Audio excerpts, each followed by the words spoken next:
Kisoro. I'm a leadership fellow of Makerere University, a clinician, and also a PhD scholar right now at Makerere University School of Public Health. I'm here to really contribute to the integrity of electioneering process of NRM in the most recently concluded primaries, and also put my voice to the rest of Ugandans on how I feel about this. I know everyone is concerned, but really NRM electioneering process of this time was not leveled. Why? NRM wants to cut costs and put the costs on the candidates, because you cannot fail even to buy or to hire a public address for candidates who paid 3 million.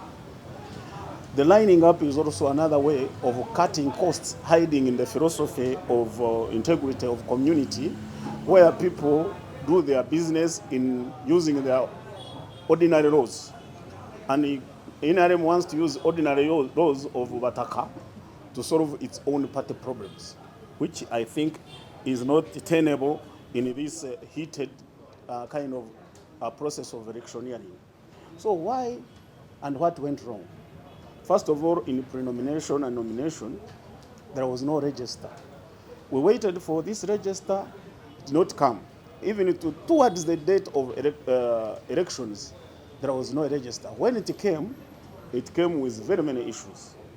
Another thing is they raised the nomination fees. And we hope that because nomination fees have risen, facilitating the process will improve. But actually, candidates were left on their own. And it's like saying, we bury you, whoever can afford to come up, katubazike oraze kwebasa ayezikuri. That's what the party did for us. And indeed, those people who had money, they managed the process themselves to their benefit as candidates, as if themselves are managers of the process. So candidates became both the facilitators of the process and beneficiaries, those especially who are incumbent, who have amassed wealth, and who really can manipulate the system using security, and those who can afford to buy. So the rudimentary way of voting, of lining, should be improved in this era. Surely that it must be reviewed. There was no interest in control of NRM as a party leadership controlling the candidates. Every candidate behaved the way they wanted. It's like having a school where children will come with no uniform. One comes with a suit, another one with a party dress, another one with a night dress, another one with sportswear, and now you are coming to a place where we have to behave the same. So it was very funny that even people could fundraise on the rally.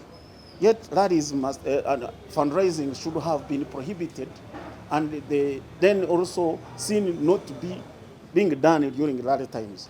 I know people who are giving lorries of cement as pledges on lorries, and that night the lorries come. So to us who could not afford bringing the lorries of cement on the rally, we could not manage the pressure of the people. And who can afford to really to say no to 200,000 per voter going to a line when your child is not having school fees that moment?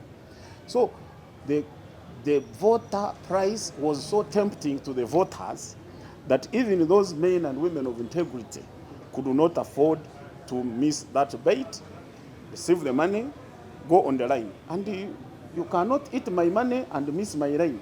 Many people were boxed on the line for having taken other people's money and switching the lines. So imagine some people even could not come to vote because they had eaten from candidate XYZ and they said, let me hide. So all of those are the effects of structural failure to manage election process. So another thing is unfacilitated election officers. District returning officers, sub-county registrars, they all depended on candidates to survive. Even sharing, imagine if you share my transport going to where we are going to poll or to a rally, what do you expect? I will go talking with you, and then at the end of the day, you will bend towards me in the behavior of the rallies. So another thing I want to say is during the voting time, Of course, I've mentioned voter buying. I've mentioned voter threats. To those who could manage to threaten voters, especially in rural areas, with uniform and other, people in the villages up to now still fear some people by looks. So some people moving around with people who are not known to the place, they scared the people away and they could not come to line, thinking they can even be arrested. So my people, who I have served for 10 years, were either bought off or threatened on lines. Even in the declaration forms were changed during the counting and during even on the way going to the center where the general counting was being done. And all that influenced the outcome. The attribution theory says that the number of causes can lead to amount of outcome. So many causes have come to make this vote uncredible, and therefore, to me, who is again going to be suffering the problem of being accepted by NRM in form of petitions and counter petitions, tribunals. I feel it's a wastage of time to me because I feel I cannot be heard. Because the people who manipulated the process to make me lose can as well manipulate the whole tribunal process, and I lose also the petition. So me, I have decided to go independent, perhaps where that place there will be a secret ballot, where there will be no destruction of lining, where children will not vote as I saw. Even children voting, really. How could NRM allow these children in the register, surely? This is a kind, I implore my president with due respect. My president, you assume that this party has grown up and also your leaders have matured, but the crookedness in this party when it comes to managing members, it's like within the party they are opposition and real members, and we feel we are treated as opposition, especially young thugs who are coming into the party. How we feel that we are disenfranchised within our party. Then comes the money. Where do people keep this money? We are busy defending the party on unfulfilled pledges in the community. We are busy trying to tell people that NRM is really a good party. But when services are not in the communities, we plead, say, okay, things are going to come. And instead of seeing services coming, we see a lot of money coming at the end of the voting, at the end when people are coming to vote, to buy people into power. So when will voter bribery turn into service delivery so that people can start voting people because of the service, not on how much they have bought them? In my area here, in Bufumbira East, Kisoro district where I was being voted, I expected as a district chairperson to have more than 5,000 votes, but lo and behold, less than 500 votes were counted on my side. Don't you think there is something abnormal? So the people who came in to buy votes brought a big price that nobody can fail to take in as a temptation. So in the prayer that says, do not lead us into temptation, but save us from the evil.